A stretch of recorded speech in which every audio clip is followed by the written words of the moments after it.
It is my pleasure to welcome Tom Goldtooth.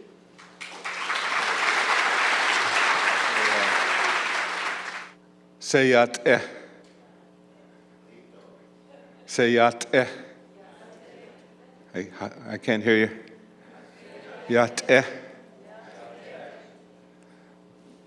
And say ha. Okay. The women were saying ha. The women say ha, ha. Little nasal N. Or hello, hello. Yat eh. The Bethlejini na shle. The kota oyate bashishichi. It's really good to be here once again, and especially to have these songs. I was sitting over there. It was very appropriate to have these songs, because what I want to talk about tonight has to do with spirit. And through these songs, we're familiar with each other.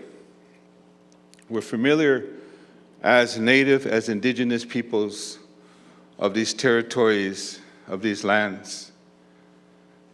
Not only here where the sun goes down in the west, but also the people of the eastern door, the people of the eastern, where the sun comes up to the north, our relatives in the Arctic. And through my travels, I've been fortunate to meet the people of the Horn of Argentina, of the whole Western Hemisphere, the Americas. So we're all told that we have certain ways that have been passed on to us that are woven into our identification, that's woven into our face, our appearance, our words, our language. It's our DNA. And so I just wanted to thank them for the songs, because it activates the spirit. That's how we identify ourselves. Dakota Chaje, Matro Awayakapi Mie. Matro Awayakapi Mie. That's who I am. The trees and the plants, they will recognize me when I say my name. Matro Awayakapi. That's me, Mie. That's my identification. So we have those, not just a teaching, it's original instructions of who we are. So those songs activate the spirit.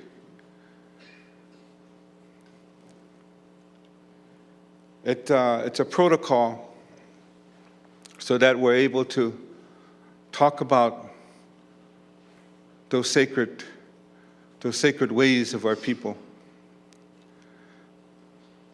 And I was thinking about what I was going to talk about, even though the agreement that I made with my friend here, Sultan,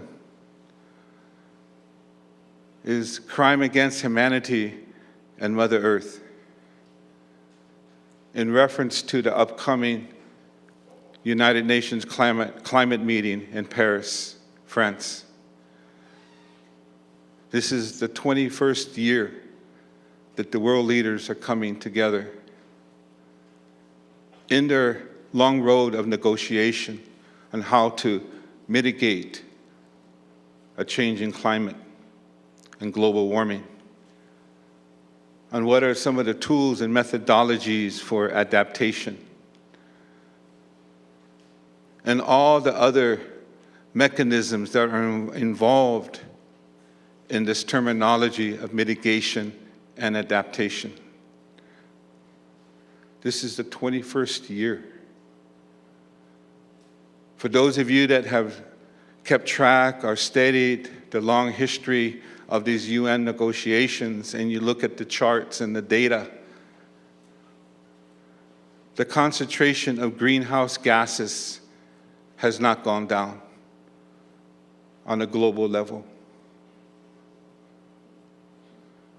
If there's any spikes in that chart in the United States, when the United States says, hey, you know, it's gotten better.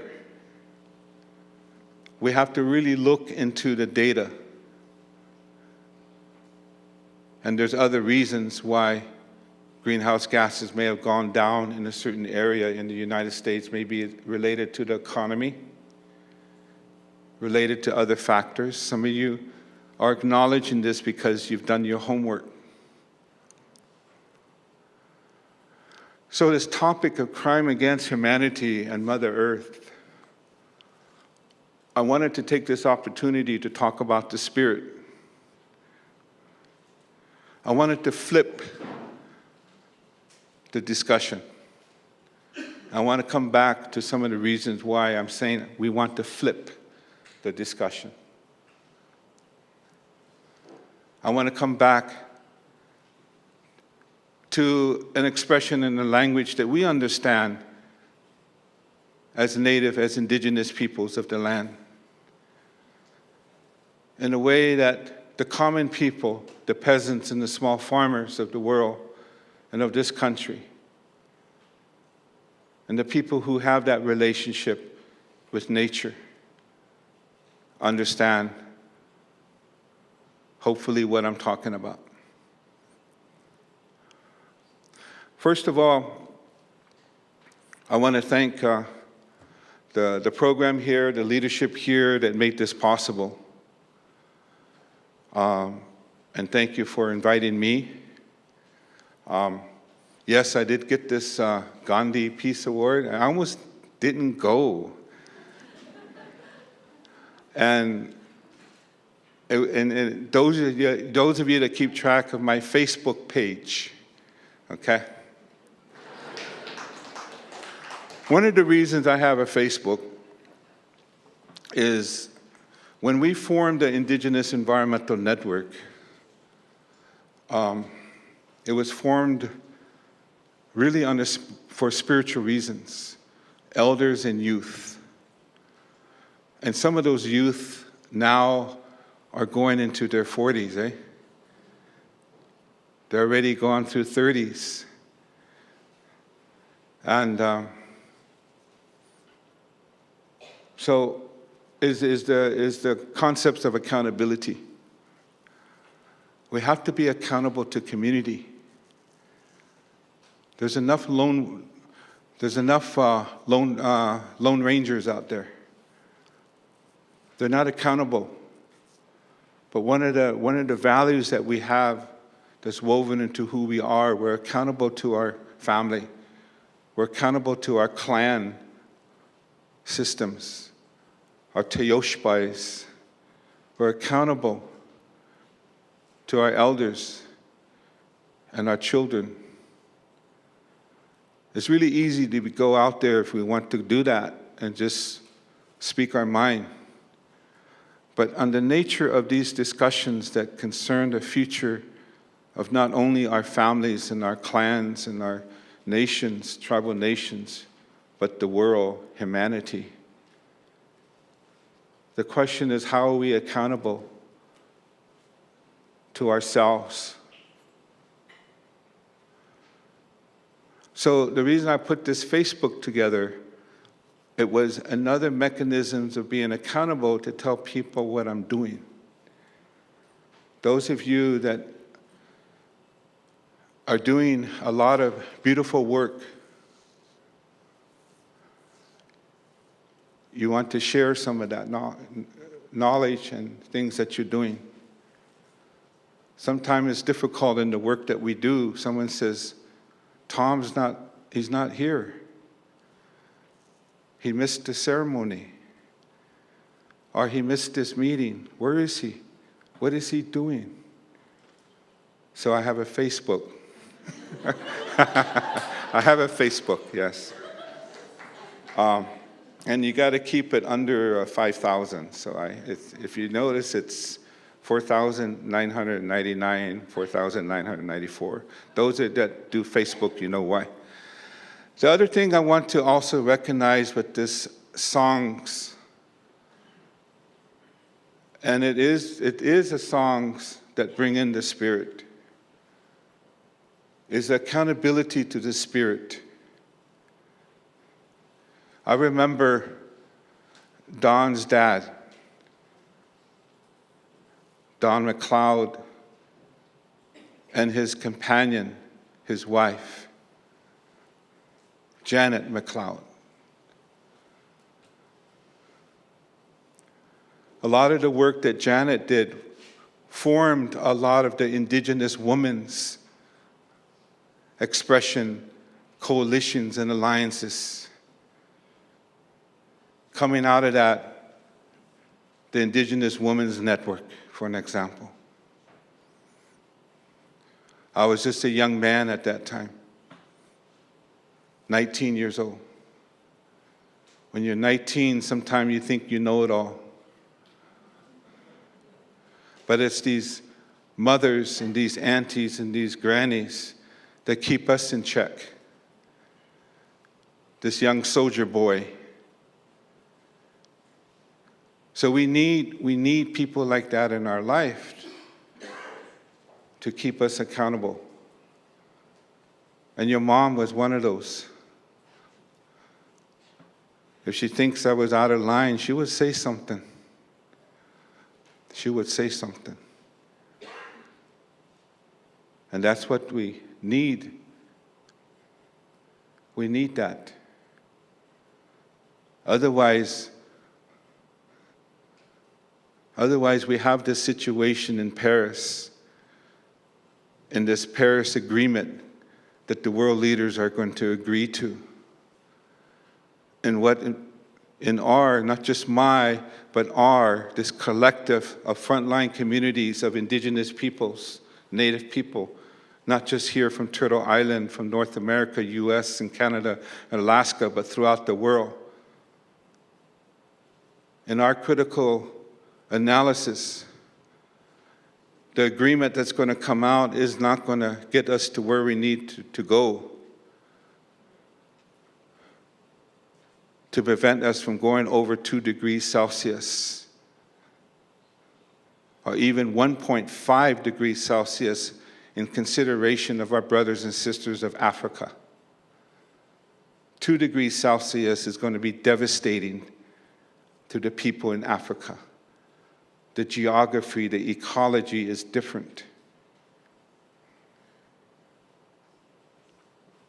So how are these world leaders accountable in these negotiations? That is a question to ask. How are they accountable? A crime against humanity and Mother Earth. That's going to be part of our narrative. We're going to be spinning that.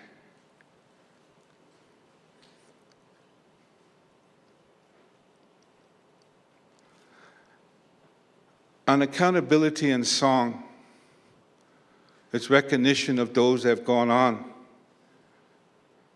Billy Frank, I could say he was a friend of mine. He was older than I am. We never got to a place to where we would call me nephew or me uncle. In my lifetime, sometime I had older people, men were more like brothers. Other ones in this area, the revitalization in those years in the 70s, Joe Washington, in the lodge. I thought that was one of the most beautiful revitalization and strength of the ceremonies that were coming, building Joe Washington up north. I was just 19 years old. But like one of the young men said here, we were taught certain things when we were young, so that I already had that understanding. Accountability.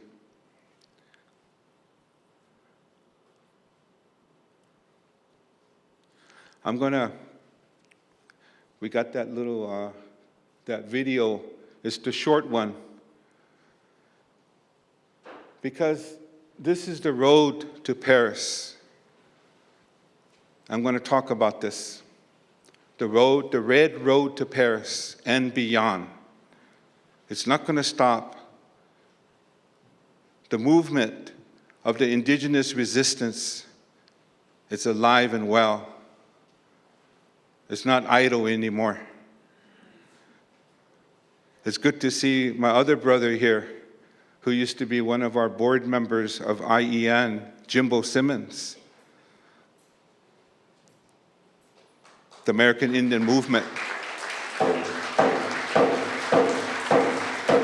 Janet and Don, American Indian Movement.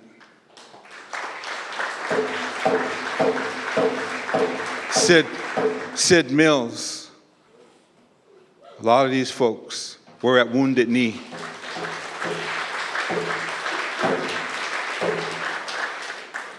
In the revitalization of the next generation from Pine Ridge, the youth, they have T-shirts, American Indian Movement, grassroots. That's the moccasins on the ground.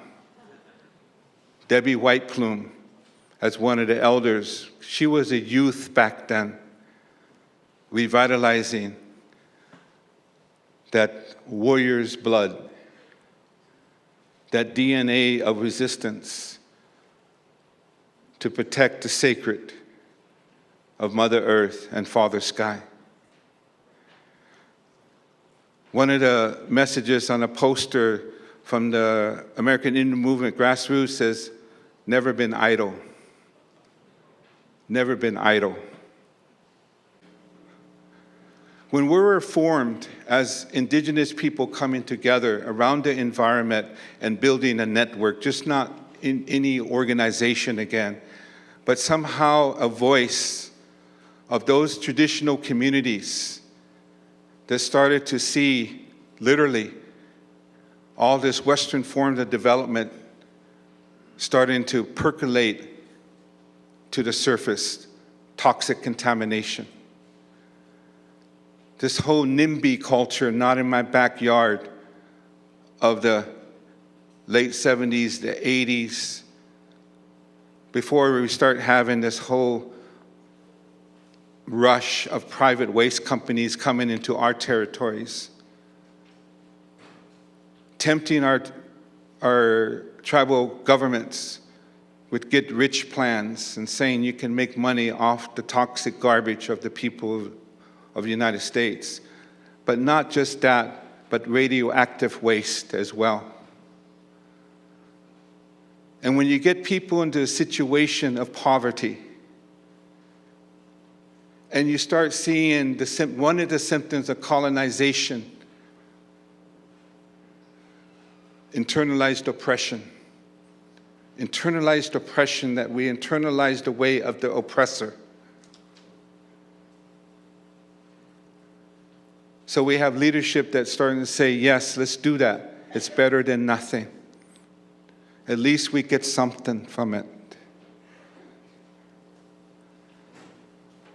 So it was people standing up. So we look back as IEN was formed to be a mechanism to empower our communities on the front line of resistance and struggle. And they already have the power, and say, you already have the power. Whether it's mining, mineral extractive industry, deforestation, a toxic waste facility, a pulp and paper mill, you name it. We're on the front lines of receiving that toxic contamination. And our women, we started to find in the 90s, our women are carrying the accumulation of those chemicals in their body and in their breast milk. Toxic organic compounds that bioaccumulate in the food system. So this compounding change, environmental and ecological compounding change, in addition to a change in climate. It's like a GPS layering. You peel away one, and there's another impact that we have to contend with.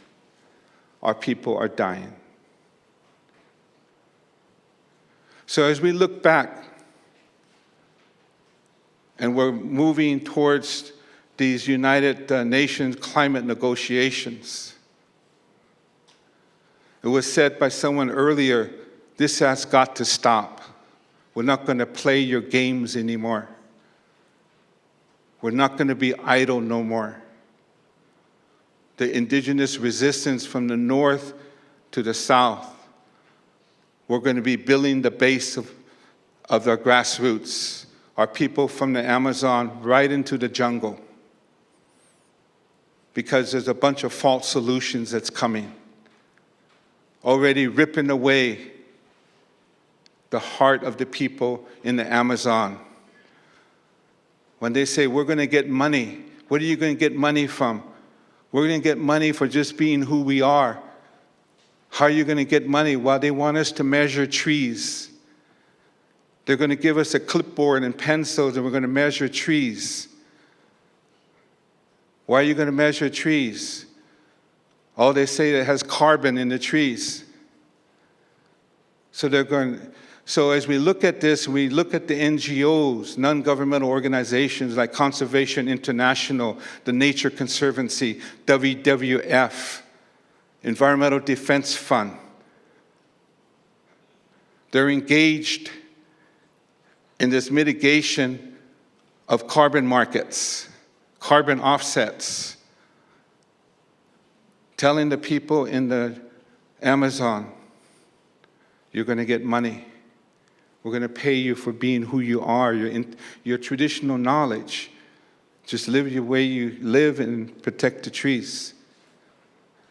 But we find that there's concepts like social bosque. Now there are tree farming, tree parks, and the indigenous people cannot go into their own territories to get trees and wood anymore. Who owns that now? The petroleum companies of the north. They're buying those trees through carbon credits to greenwash, to offset the pollution that they're continuing to expand in the north, like the tar sands. Total operates in the tar sands. Total is French-owned. So when we're in Paris, we're going to do a hit on Total. We're going to expose them. A carbon scam, a Ponzi scam, climate capitalism at its worst. Shell, ExxonMobil, Chevron in Richmond, California. We have people of color, poor white folks are living there in Richmond, dying from respiratory illnesses. And the Chevron is expanding releases. But they say, we're good on paper because we are investing in conservation in trees in the global south. So one of the things I do talk about is the false solutions and how this is a crime against humanity and Mother Earth. So I went into the jungle. One of the tribes that we developed friendship with is the Sariako. And I had to go in a dugout canoe. It was like 6 hours along the river. Beautiful country. So on one of those nights, there's a dream that came. There's a woman that came. Her hair was almost all the way down to her ankles, and she came. In one of the translations, as I talked to the shaman down there and his wife, who's a healer, she knows all the medicines. Because she said, bring the indigenous women of the north and our indigenous women of the south together. The women who live along the rivers, like their people live along the rivers. The people who are dealing with this black liquid, the oil, bring them together. So they've been meeting together, and they formed a document. They have established themselves and their voices. They formed a treaty agreement as defenders of Mother Earth, a treaty, not just a statement or a declaration, a treaty accord. Women from the tar sands, women from the Oklahoma, from Ponca, women from Alaska, women from the Mandan, Hidatsa, Rikra Dead Center in the Balkan. They're coming together. This is part of what they're saying too, no more. So,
always gets to me every time I see it. Love. One of the words at the tail end is about love. One of my speech that I made in accepting the Gandhi Peace Award, and I'm very honored, I'm very thankful for that award and what Gandhi stood for, along with another picture with Martin Luther King. And the concept of peace is very important. And I was, again, there as I was here, I put up tobacco. I put up tobacco to help guide me on what I was going to say in those brief words. And I talked about peace. And I said, humanity cannot have peace with themselves. As individuals, you cannot have peace with yourself unless you have peace with Mother Earth. Unless you love Mother Earth and understand what your relationship is with the sacredness of that female creative principle of Mother Earth. and Father Sky. So you go into a deeper dive into that.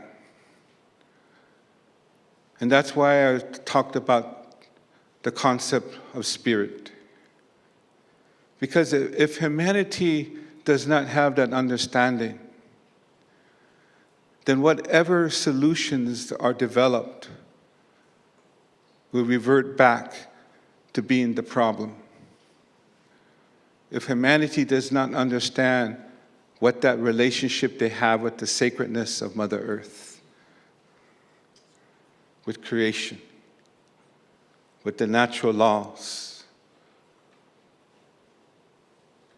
So we ask ourselves, in our tioshpayes, our circles as Native, as Indigenous peoples, in our spiritual circles,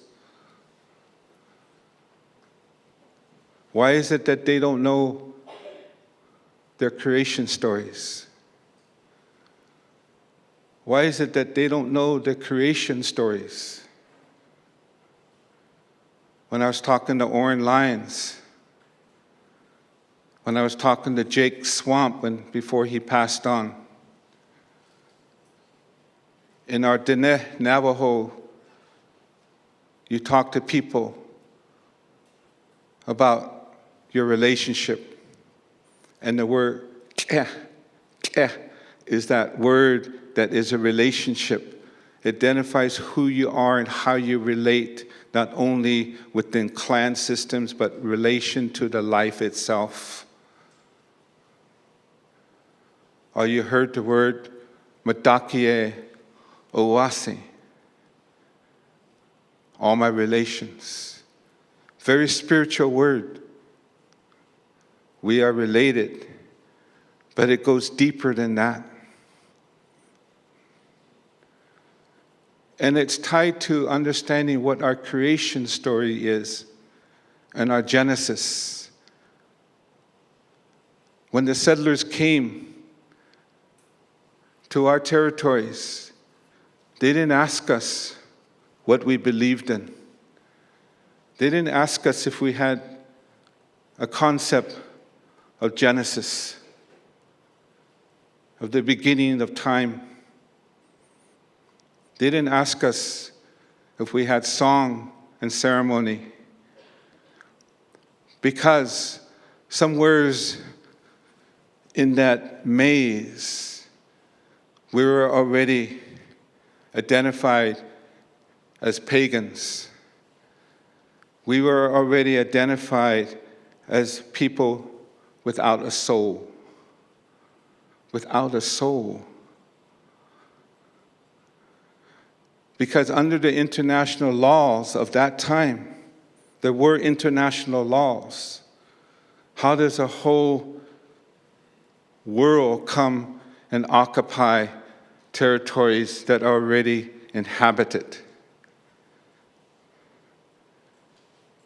They need the church. They need the blessings of the church to say these people are not, they're not civilized. They don't have a way of worship. They are pagans. They don't have a soul.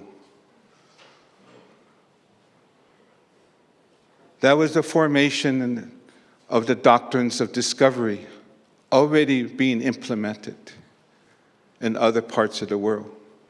Doctrines of discovery, using these concepts of conquest, but also marginalizing, not just marginalizing, whole populations of people that they don't have souls, whether it's the Aboriginal people of Australia, the Maori people of New Zealand, or the Adivasis, tribal peoples of India. They don't have souls.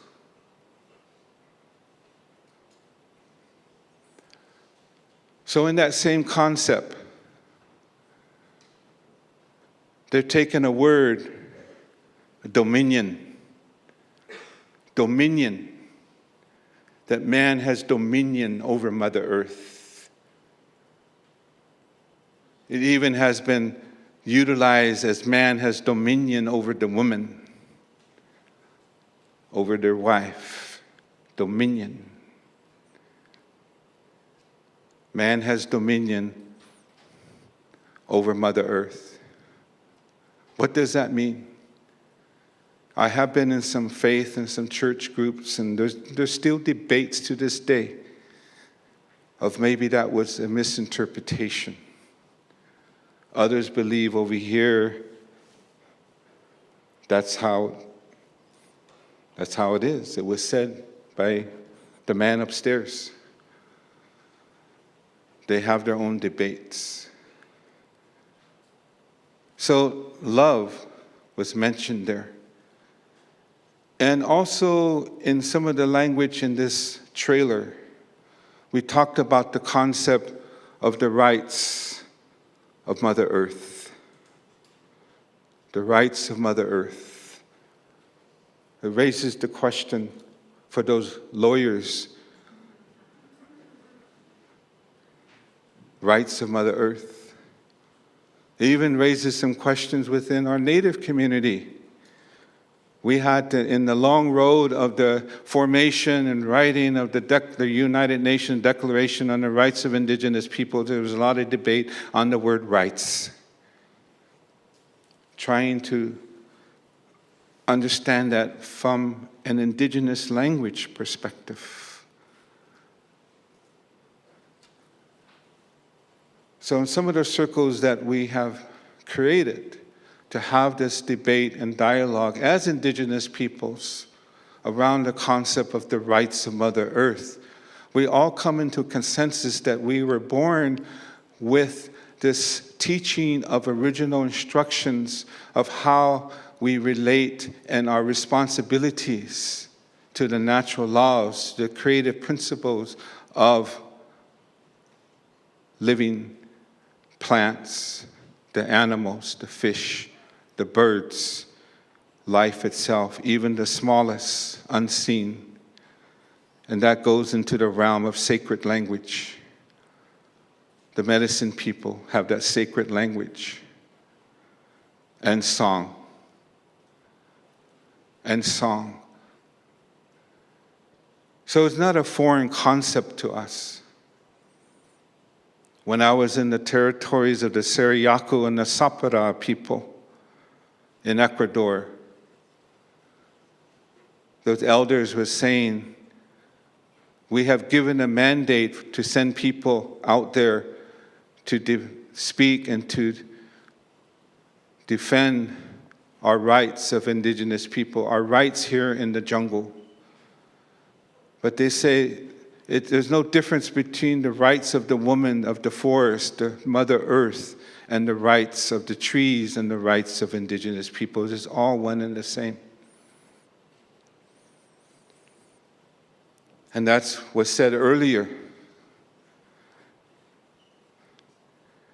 We're raised to believe and to understand what our responsibilities is as we walk on Mother Earth. How to make offerings, how to sing songs, how to offer up prayers.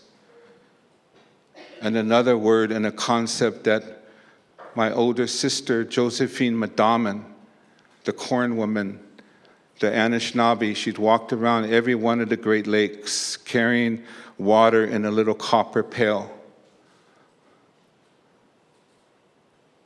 She used the word petition. She petitions for the water. So why is it that we do this as Indigenous peoples? We do this because it's the way that we have been taught to love Mother Earth. If we love Mother Earth, we learn to love ourselves. If we are separated from Mother Earth, from whatever cause of that, and there are causes that have removed us from Mother Earth as Native peoples, or anyone in humanity that has been removed from nature. It gets more difficult to understand what I am talking about and the importance of this type of expression when we talk about climate. When we talk about climate. Because we have our own scientists, we have our own experts. They work off the land, they live with the land.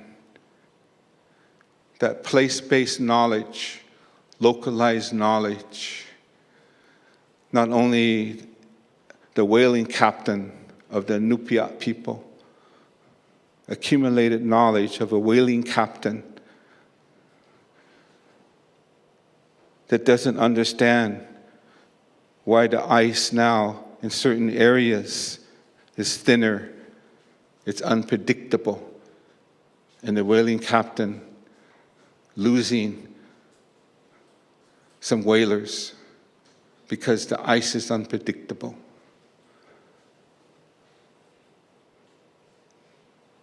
We're starting to see these kind of impacts. Life itself, the ecosystem is unpredictable. The weather is unpredictable. So we understand that something is wrong. Something is out of balance. As Indigenous peoples that I've talked to, what do? We go back to what we've been told we have to do. We have to continue to have ceremony. We have to continue to strengthen our language, because that language is important.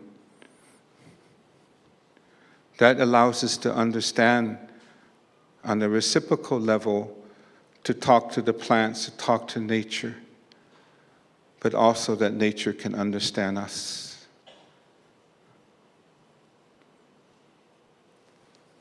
So, the indigenous worldview is what I'm talking about. To some of you, this may not be new. It may not be new. Some of this may be new to you. I don't know.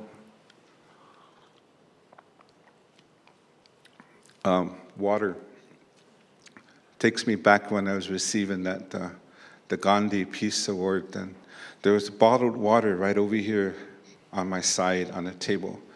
And it was like, I couldn't keep on talking. I just had to do something. I reached over to that bottled water and I broke the cap open and I drank it. And I said, I freed the water. The water was held in captive. But that's what we're doing. Indigenous Rising is telling the truth. It may not be what the world wants to hear. It may be not something you want to hear. Maybe humanity only wants to hear from the indigenous woman and the man to talk about beads and feathers, to dance, to give us grant money so that we can talk about how resilient we are. Or to give a grant to Tom Goldtooth and the Indigenous Environmental Network and say, don't challenge carbon markets. Don't challenge cap and trade. Don't go there. But we'll give you a grant for adaptation because your people have traditional knowledge. But you notice in the trailer, we use the word systems change. In order to deal with climate crisis, we're seeing in that collective group of our indigenous peoples through ceremony who have a strong relationship to land, We're not dealing with any issues of assimilation or acculturation. We know who we are. Some of us come from a long family of resistors. But colonization and everything it stands for, including the economic system that preys upon life itself, an economic system of unlimited growth, an economic system that has no respect for the spirit of song, that has no respect for the spirit of Mother Earth, or the spirit of the trees, or the spirit of the air, the spirit of the salmon. An economic system that has no respect for the spirit of the indigenous peoples, because we are a threat. What kind of economic system am I talking about? Call it out. What? I can't hear you. All right.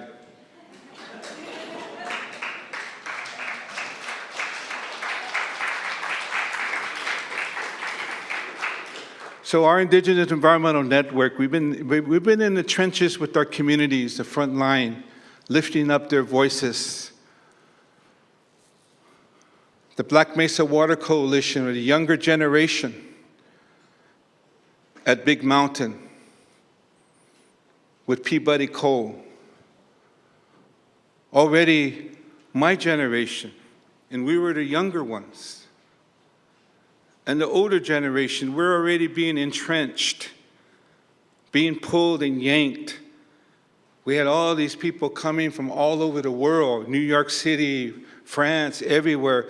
This is your answer and your solution.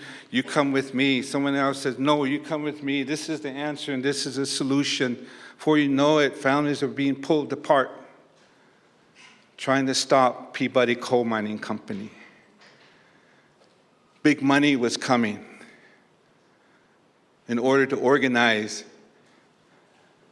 But if you look at the big money created for environmentalism, very little of that money ever goes to the community to build the strength and empower the people to take control and to take action.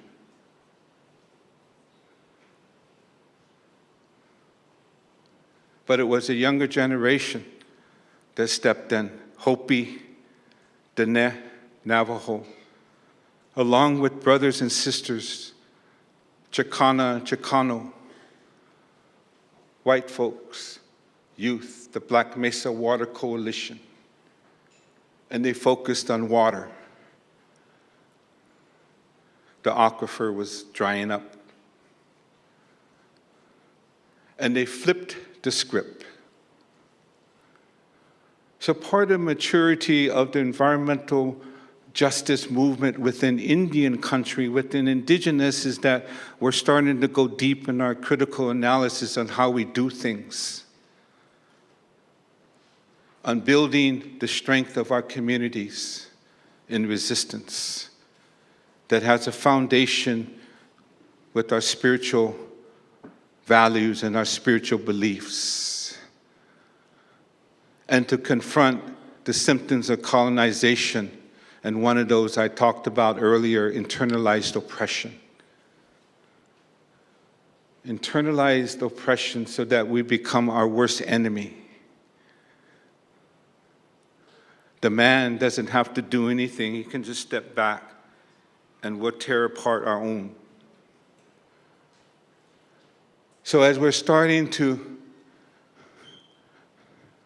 look at different ways that we organize and build from an indigenous perspective of our communities, our nations, our villages, flipping the script. We have to find ways to give language to something that is internalized, because we are in grief, we have historical trauma, psychological, social, spiritual, physical. It's not an easy task to unpackage that.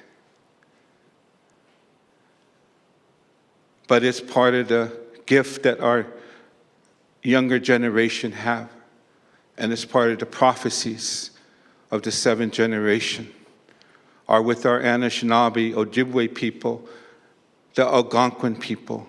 They have that concept of the seventh fire. This generation that's coming up. You see that generation in the film. The elders and the youth. Philip Deere was ahead of his time when he said we need to bring the elders and the youth together in Oklahoma.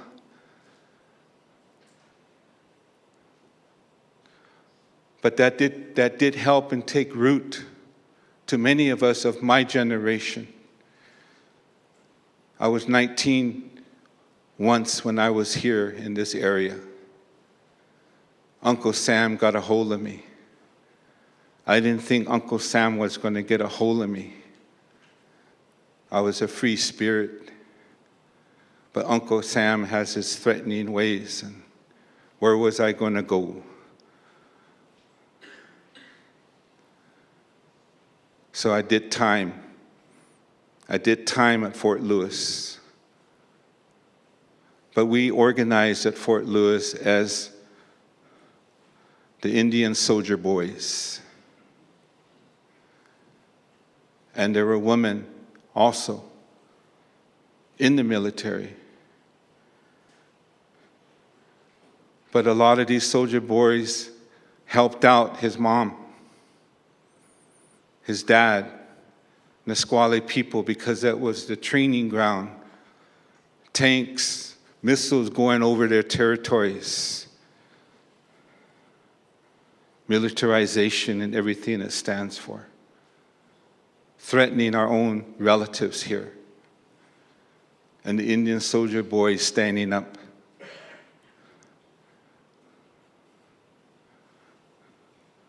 And those concepts of dog soldiers were always there. Our warriors, our protectors, our peacemakers. Our peacemakers. So from that young man, 19 years old, I learned a lot in this area. I learned a lot. I've seen many things. No different than my home. No different. And to see the beautiful strength in the song and his son, that's the younger generation. My sons and my daughters. Some of you have your sons and daughters, the younger generation. So those were some of the concepts when we talked about this road to Paris and beyond. And we listed out those areas. Paris, United States, has a clean power plan. Looks good. But you need to look into what it means. It has cap and trade in there again. Cap and trade. I cannot do any justice to try to even begin to talk about what cap and trade is. It's not just a 4-hour workshop. It's not just a 4-day, summit. It involves unpackaging up a lot of things that has its roots in capitalism. One of the challenges that we have here in the United States within our social justice movement, our environmental justice movement, our poverty rights movements, women's movements, youth movements, if we're against capitalism, what are we for then? Are we for the creation of a hybrid model of capitalism? Are we for socialism? What are we for? What are we fighting for then? But we know in our heart, in our mind, that we have an economic system that is not sustainable. It's already the overfishing in the oceans. The reports that came out here in Puget Sound with the tribes and Evergreen's assistance about the impact of a changing environment and the relationship of the culture here with the oceans. It doesn't look good. And then what I see in the Paris Agreement that's being drafted, the target levels for the reduction of carbon dioxide and other greenhouse gases. It's not going to get us to where we need in this country or in the world. It's not going to get us there. I'm sorry. So why aren't we resisting? Why aren't we marching? Why aren't we speaking out? In that Paris Agreement, those of you can go online, you can look at it. It's 80 pages 1 month, it's 50 pages for 3 days, it goes back up to 60 pages. There's a lot of debate between the northern countries and the southern countries. But it's full of market mechanisms. I mentioned RED, reducing emissions from deforestation and forest degradation, RED. That's the pillar of the green economy. That's the pillar of the market system. I'm going to show you this clip that we did with our friends in the Bay Area, not working with breaking news, but they work and call themselves mending news. While he's putting it up, I hope this gives you a snapshot of what I've been talking about on carbon markets. RED, it is a perverse paradigm that is not about forest protection, it's about forest destruction, and we know you will not be tricked. Estamos seguros que lo que ellos buscan con RED es apoderarse de nuestros bosques, de nuestra agua, cuando al contrario de apoyar, lo que quieren es convertirlos en áreas confinadas para los ricos y sacar a los pobres, a los campesinos, para que ellos no tengan recursos. RED no! RED no! ¡Sabemos! ¡Entiende! ¡La selva no se vende! My name's Tom Goldtooth. I'm the Executive Director of the Indigenous Environmental Network, and we're an international indigenous-based environmental justice and economic justice organization networking with indigenous peoples worldwide. We're based here in the belly of the beast of the United States. We're dealing with an emerging issue here that's really perverse. It involves the financial institutions of the world, the oligarchies of the world. It involves multinational corporations. It involves the northern countries and specifically industrialized countries, pushing forward to a next level economic globalization that is nothing but privatization of nature. RED, according to the United Nations, stands for Reducing Emissions from Deforestation and Forest Degradation. But really what RED means is reaping profits from evictions, land grabs, deforestation, and destruction of biodiversity. E um dos impactos que traz RED sobre a questão território é que há mais de 12 anos no estado do Acre, as terras indígenas não está sendo mais demarcada pelo governo. We're dealing with this issue of RED, carbon trading, carbon offset, that leaves our companies, these companies that are operating in our backyard, off the hook. Carbon trading is a scheme to privatize the sky and set up a trading mechanism whereby polluters can buy and sell permits to pollute even more. Specifically, RED is an offset mechanism which uses the forests in the global south as sponges for northern industrialized countries' pollution. So the idea is that if I grab these forests in the global south as sponges for my pollution, I can keep polluting in, say, California. RED is the pillar of what is being called the green economy, which is nothing more than capitalism of life. We're reading fancy ads that these corporations are paying for that make them look green.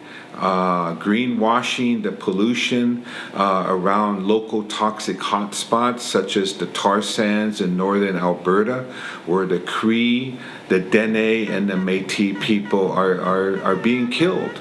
The water's contaminated. One of the most carbon-intensive developments in the world, destructive, ripping out trees, tearing into Mother Earth, contaminating the water. You can even see it from the satellite. Chevron, California's biggest polluter, is doing RED in the Atlantic forest of Brazil in conjunction with General Motors and the Nature Conservancy. This RED project uses armed guards. These armed guards, called Força Verde, the Green Force, is shooting at local residents and jailing people. Antonio Alves, a local resident, was jailed for 11 days for cutting down a tree to fix his mother-in-law's leaky roof.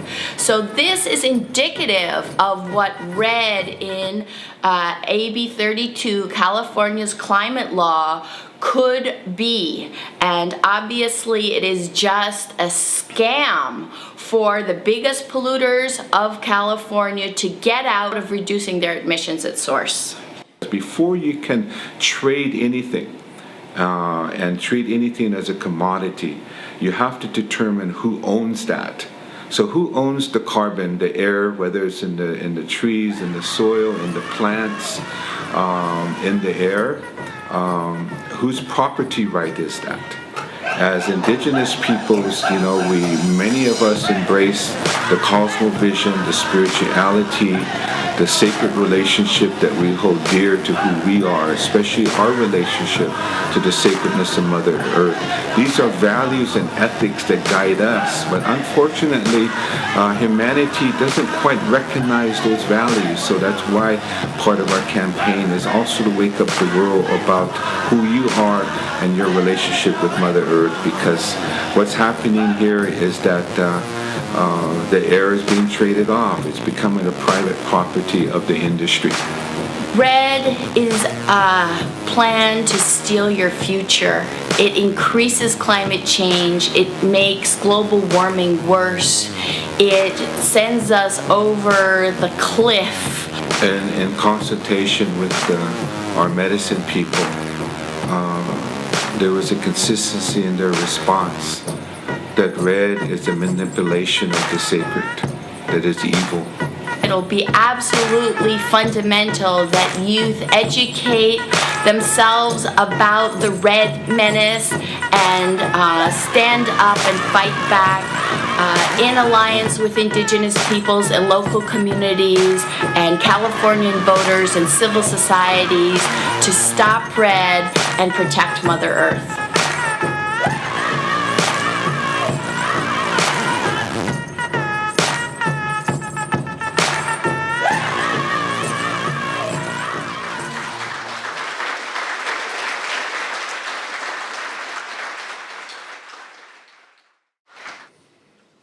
We work with a group called ETC as well. It's a group of people, some from Canada, UK, different parts of the world, and they've been studying what I've been talking about. But they've been kind of looking at the technologies as far as the false solutions of technologies. And one thing that we have a consensus of, and this is where we need to start looking in the future. For one thing, in IEN, in our analysis of the situation, the petroleum companies, The oil industry, fossil fuel industry, they're not going to turn the valve off. They're going to still continue to burn every drop of oil. They're even pursuing unconventional oil, as you know. That's the hydrofracking, the shale oil, shale gas, the tar sands, and they're going offshore now. Coal, liquid natural gas terminals, they're going for it.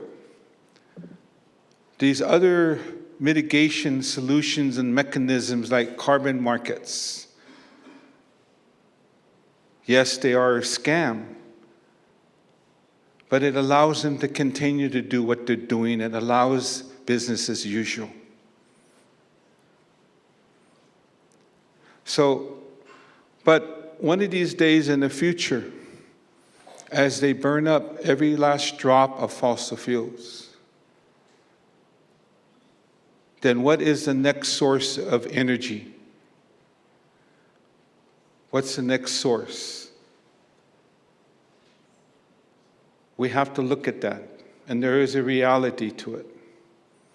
In America, we do have addiction to energy. We take it for granted when we turn on the light switch that it's a right. We waste a lot in America. Our consumption levels are just outrageous. It's part of the American dream. So when we run out of fossil fuels, where is the system, where is the matrix going to go to next? They're going to already planning for a bioeconomy, a bioenergy, tree plantations, genetically engineered plants and crops, vegetation, a bioenergy. Imagine the need as we continue to escalate our demand for energy in this country, or the vast amount of acreage and land that is going to be needed to generate enough of that plant and trees in order to feed the system. So I talked about this privatization of nature. Even though civil society mobilized strategically at Rio de Janeiro, at the Rio Plus 20 years after the Earth Summit in 1992, to protest against this plan of privatization of nature. The matrix didn't stop. They're still proceeding forward, even in the United Nations Sustainable Development Goals. They didn't listen. They're still pursuing this path that involves market systems. Like I said in that film, before you can bring any of these trees and now soil sequestration, climate-smart agriculture, that is actually one of the methodologies that's coming out of the United Nations negotiations that involves genetically engineered crops, climate-friendly corn and crops, but now also soil so that you don't have to turn the soil. But the investors in this scheme are the polluting industry that are buying up these vast acreage of land, hectares of land in Africa. At the end of the day, who owns the land? At the end of the day, who owns the trees? The trees no longer have standing. The question was, do they have standing in the first place? They're being bought up through privatization. You got to determine whose property right that is before you bring that into a trading mechanism. Carbon is being traded. Now methane is going to be traded in California. They're developing protocols for trading methane. Dry ricing.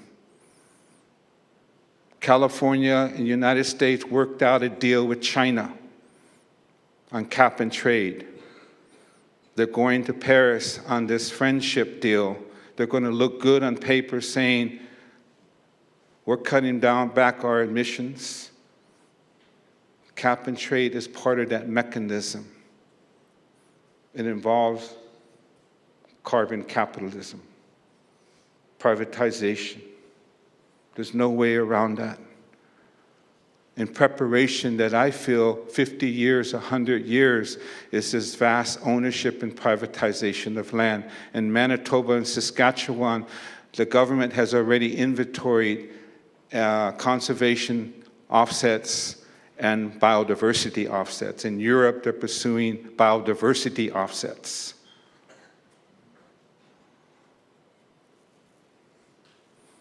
So that's what is happening. And those were prophecies and warnings that were told to us when I was a young man. It wasn't said exactly in that way, but now I understand when they're even going to sell the air. So that's the challenge for the younger generation now. Don't be co-opted. The need is to come back, reevaluate what your relationship is to the sacredness of Mother Earth and the female creative principle of Mother Earth.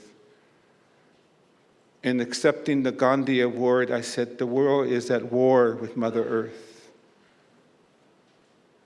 The world rapes Mother Earth. The world doesn't respect the female creative principle of Mother Earth. They treat Mother Earth as if she's in liquidation. They treat Mother Earth as if she doesn't have a soul. Does that sound all too familiar?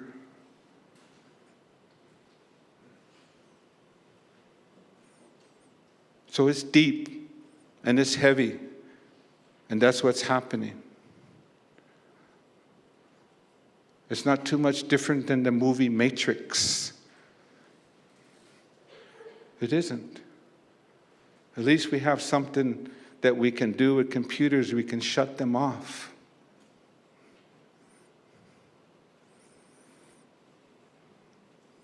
So we have to really come back to community, make a just transition to localization of our energy systems, develop concepts of energy democracy, develop our food systems, not food security, but food sovereignty. Grow our own food, whether you're in the city or in the rural area or on the reservation.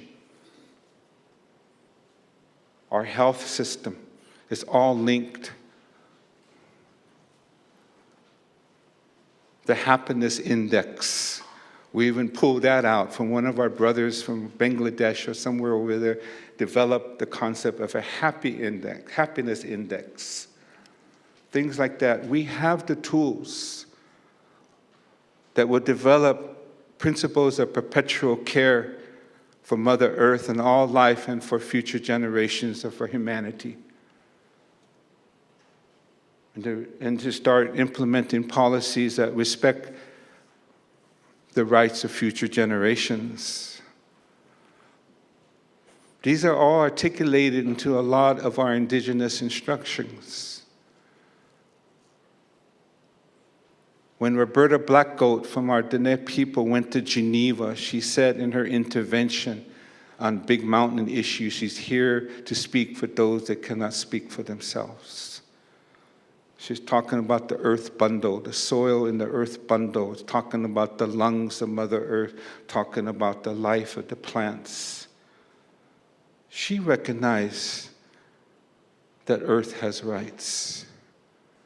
The river has rights. But they're going to fight us.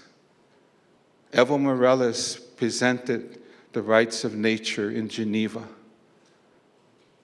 The United States had no time for that. They are threatened. The matrix is threatened when we challenge their property rights regime and we start to mobilize towards a concept of earth jurisprudence. Earth jurisprudence. the territorial integrity of Mother Earth, as Tupac Iriki puts out on his messages from Tonatera in Phoenix, the territorial integrity of Mother Earth, and challenging the doctrines of discovery who wants to keep Mother Earth and humanity, but indigenous people specifically, in bondage.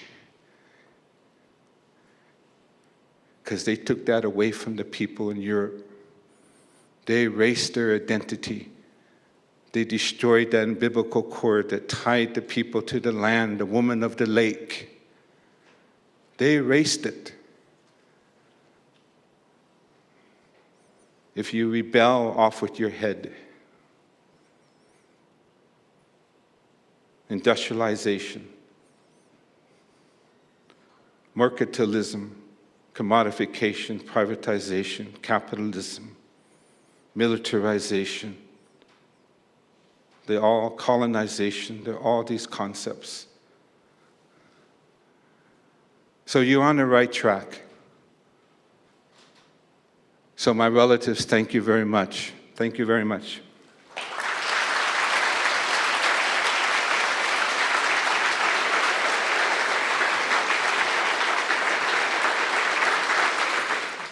So in respect, real quick here, for the song, I'm going to give a song back. You can all stand. Way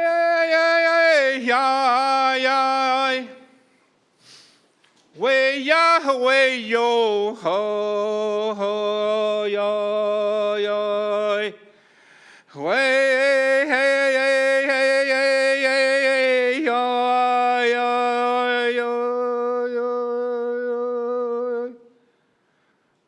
yo way yo ho ho yo yo way ya hey hey hey hey yo yo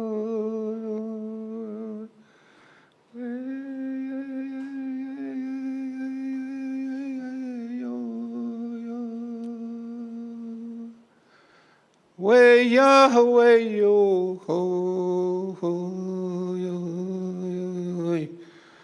That song, as interpreted to me by Pitaka Yuhamani, it's a song that you cast out. You cast out in your mind, in your heart, in your prayer, your spirit, to a far place, far away that's sacred. A sacred place of the great mystery, Wakantanka. And there's a want that we have as a human being, as a humble man and a humble woman. There's a want and a desire that you will receive a message back, that you will be recognized and acknowledged by the great mystery.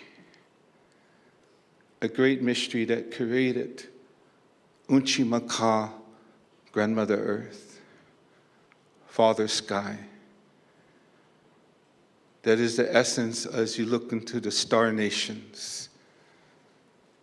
And you're looking at the dew in the morning, the water, moisture on the flowers. All this, the creative principles of the natural laws of the great mystery, Great Spirit. That song is that and more than that. And I felt the beauty, the holiness, and the humbleness of those teachings in the songs that they shared, to activate the Spirit, to honor the Spirit of life. Thank you very much.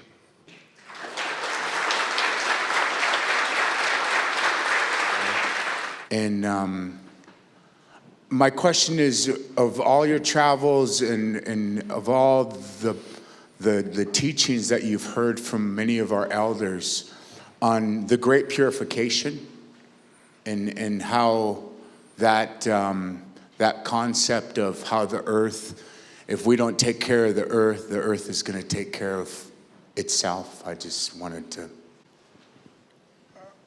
It must have been about, I think it was 1995, 96. I was talking one time about protecting Mother Earth. And it stimulated a response from two elders. And they said, when you say protecting Mother Earth, you're putting yourself into a position that maybe you shouldn't go there, you know. It made me think about it. I still use it, but often with the qualifier, because I've been to different places. I've had this discussion with the Khoisan people, the bush people, bushmen, bushwomen in South Africa, in Kimberley, in a small little settlement called Kimberley. As you fly into Kimberley, there's a big open pit. There's a big hole in the ground. It's a diamond mine. Okay. And so I was talking, we were trading medicines. The Khoisan people, they have a big bazaar, they have a big flea market, and they bring their herbs and their roots, so I was there and I discovered some root that's related to the Sinkpe tawote that we have in the Great Lakes, bitter root. And I bit it and it tastes just like bitter root, but it was a lot stronger, So we talked about it. And we're talking about the Mother Earth. And they said that the Mother Earth, they said, we're worried, they said. What are you worried about? We're worried about ourselves. Because we can't defend ourselves. Mother Earth is shaking herself. The thunders, I was there when the thunders came. The thunders are like their genesis. The thunders are really so strong that it trembles the Mother Earth. And some of the genesis of our story talks about when the thunder beings were so strong, the whole earth would tremble. South Africa, I was in Johannesburg. They're trying to do away with the city of Johannesburg and build a whole nother city, Babylon, called Sandton. It's a gated city. And the whole Holiday Inn where this United Nations conference was at, Hilton Conference Center, the building shook. And I said, why is the building shaking? They said, that's the thunders when they come. So the tribal people are worried because it's not their doing, but it's the doing of the outside world. And then when I was visiting some people from the Vanuatu in the Pacific, and they were talking about this too. And they were talking about they're worried too. Mother Earth is going to do what she's going to do. And it's us that are vulnerable people. So over in Minnesota,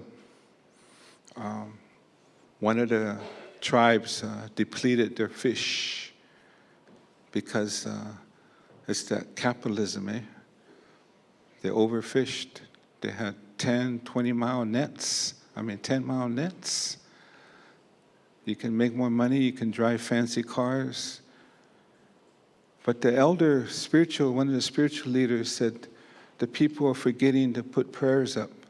Because if you forget to put prayers up and conduct your ceremony, you wouldn't think like that. You wouldn't do things like that. You would understand your relationship to the sacredness of the water and the fish. But we're forgetting to put tobacco. Something as simple as forgetting to put tobacco. Or on the Navajo side, the Nez side, corn pollen offering. Some of you have different offerings. Some people have shells and stones. If we forget to do that, then, you know, it's going to be more difficult for us. That's the truth. It's going to be more difficult. It was the Billies that told me that. You know, the Billies in Florida, the independent sovereign Seminoles, they always want to tell the truth, even if you don't want to hear it, you know. But they say you're going to hurt yourself. Man's going to hurt themselves because they're not doing what they're supposed to do. Corbin Harney, one of our advisors, a holy man from the Niue Sokobia, the Western Shoshone, at his gatherings, he used to wake everyone up before the sun comes up. So now we have a new generation, doesn't depend on what culture or what race you are. They sleep till noon these days, okay? They're on Facebook at 4 in the morning, or they're doing other things with their gadgets. So he gets everyone up. But he does this not only because that's the way that he's been taught, but he intentionally does that to everyone as a teaching, because his songs that he sings, he wakes up the stones. He wakes up the roots and the plants.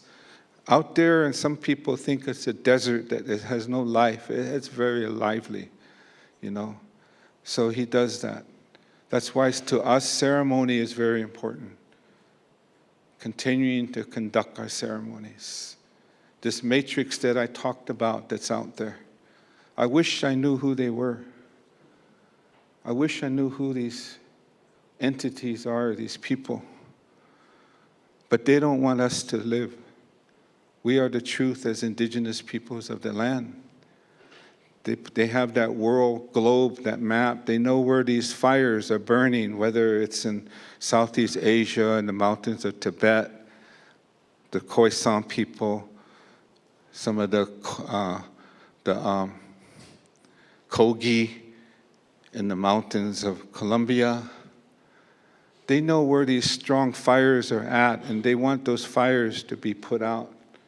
They want those people not to survive because it's that truth, those indigenous ways of those fires are a threat to the matrix. You know, that's just not my paranoia, you know. And I'm starting to talk like John Trudell, my friend. But he puts words to everything, too, that we're talking about. The predator, that predator instinct.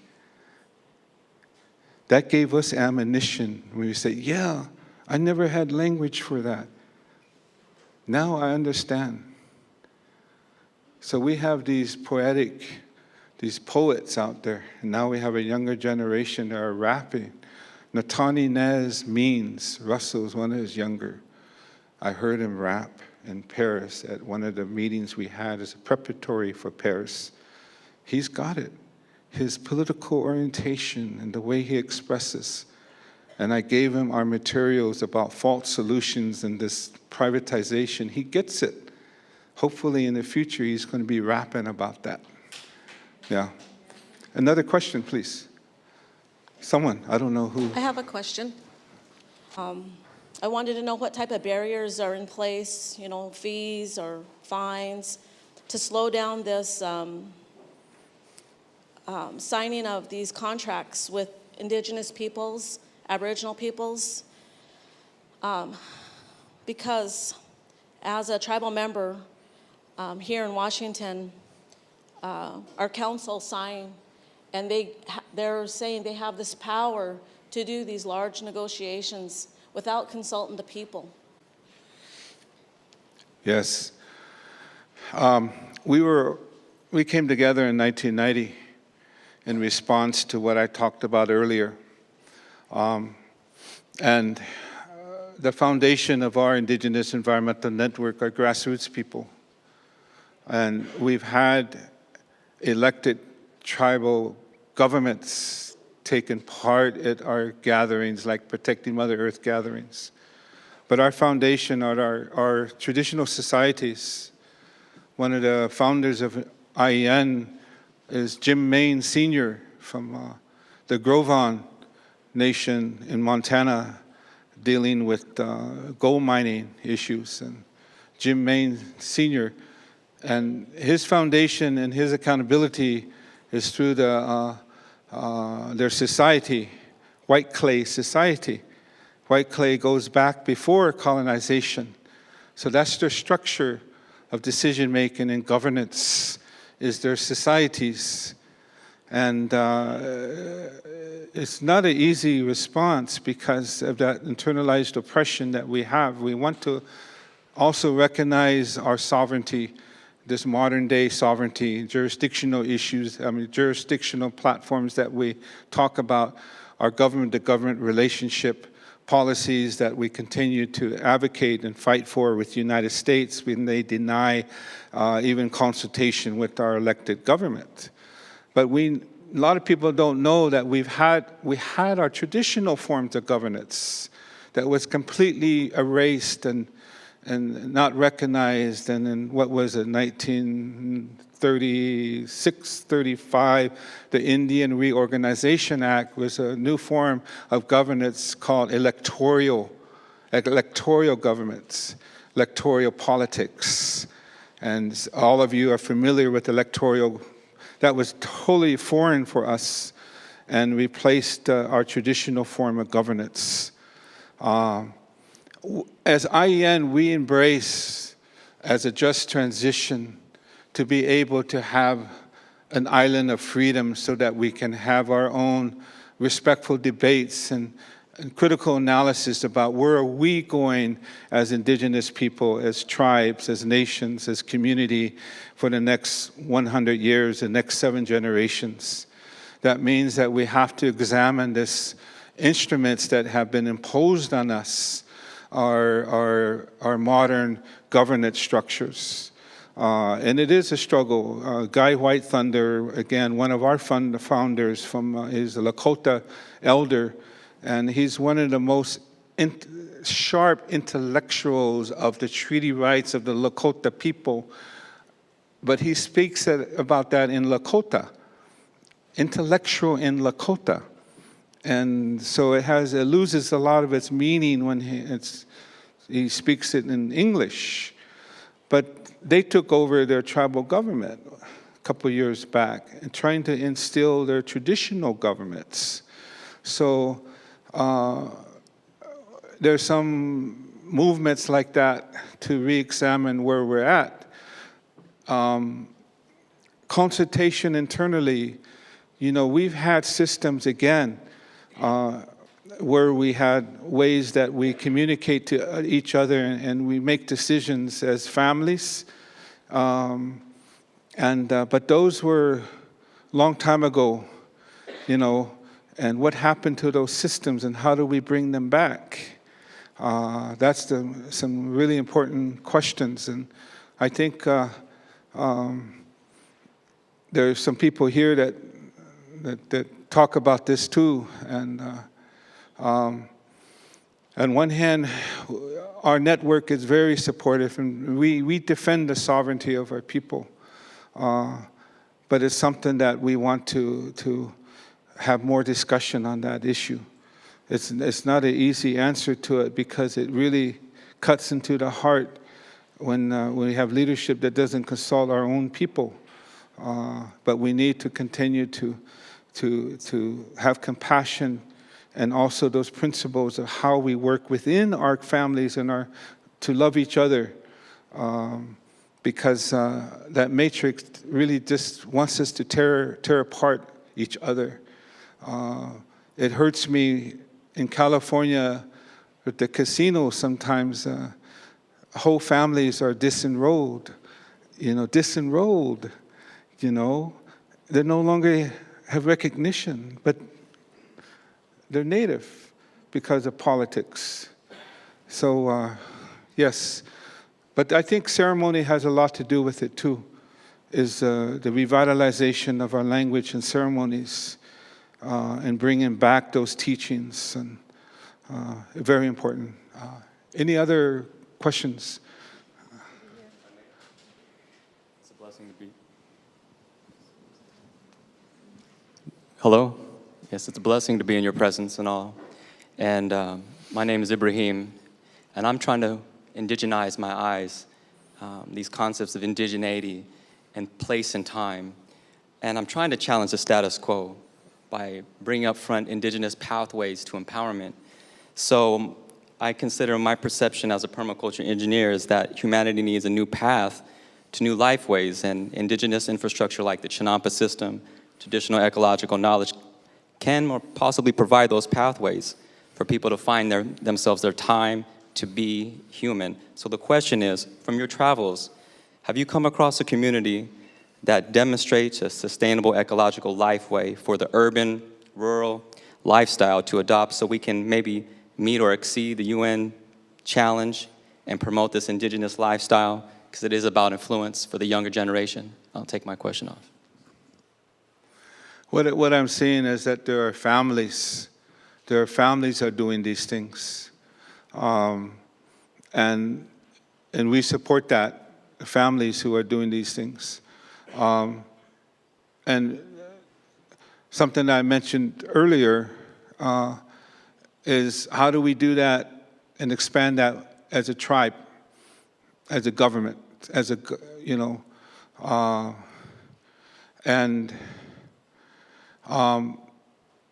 we're going to start working with a tribe in North Dakota around the concepts of just transition, around addressing the issues of what is green economy mean to them.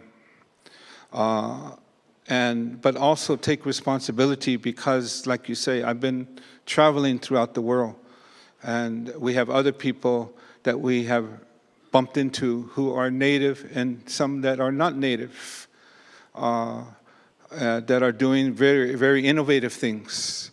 And even the way that they construct their housing, their homes, and how they create jobs, employment that is a different concept of employment, and how they're integrating their traditional belief system, their values and spirituality, and have ceremony in their decision-making process. Their food systems, revitalizing their seed banks. And some of the people of Thunder Valley, some of the younger generation of Thunder Valley, the Oglala Lakota people, they're doing some of those things with CDC funding. But one of the communities that we want to work with, and we've already got an agreement, a buy-in from them, they want to attempt to do this, is the Fort Berthold Indian community, the 3 affiliated tribes, the Mandan, Harikara, and Hidatsa. Mandan, Hidatsa, and Harikara. They're right there at ground zero with fracking. The water's getting contaminated. There's some families who are millionaires now, and there's some families in poverty that in principle they're not taking any of the money. But they want to make a change. They want to start bringing in and doing things because they're concerned about their future generation. They want to start implementing the laws at the community level that recognizes the rights of the water, the rights of the earth, the rights of the plants, so that those are integrated into their decision-making process. Concepts of how they build their homes and their carbon footprint, things like that. So we're very inspired by that.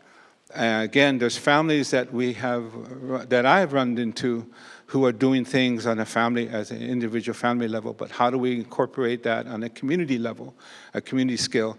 That's the challenge. And and localized energy systems, how do we do that? And there's different grid systems to do that,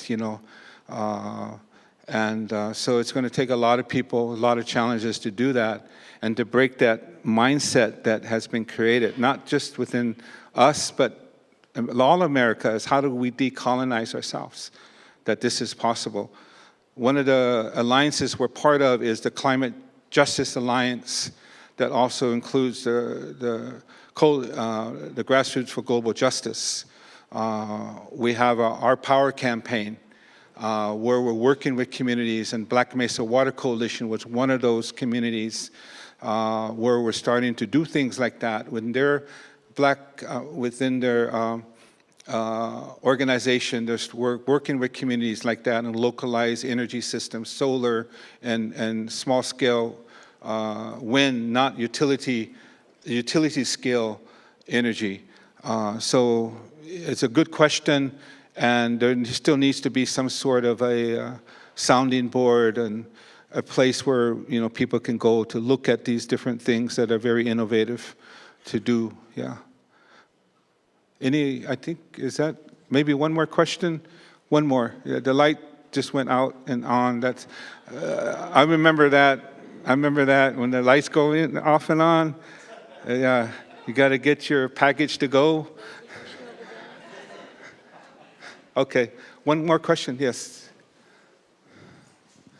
Yeah, my name is Kiara, and I wanted to thank you for speaking to the power of spirit being able to show you the truth, and how we can get pulled different ways and compromise for the earth. And my question is, in light of being in, yes, the heart of the Salish Sea, and yes, near the heart of Nisqually, we're also in the heart of an empire, and in the heart of a business as usual mindset that was at least perpetuated onto me. And so I'm wondering how, in those spaces where we are amidst business as usual and these capitalistic mindsets, and it's really hard to speak the truth and to hold the truth or even to remember the truth, how can we learn to pull that in and learn to hold space for the truth? That our oceans are rapidly acidifying and that our glaciers are receding and that Indigenous people are having their land stolen. So, yeah, if you could speak to that, I would be honored to hear your insights. Some people have asked me, how do you do what you're doing and you keep calm, For me, I would not be able to survive in doing this kind of work if I didn't have ceremony, if I didn't have a purification lodge to go into, that puts me to rights. If we didn't have our annual Sundance,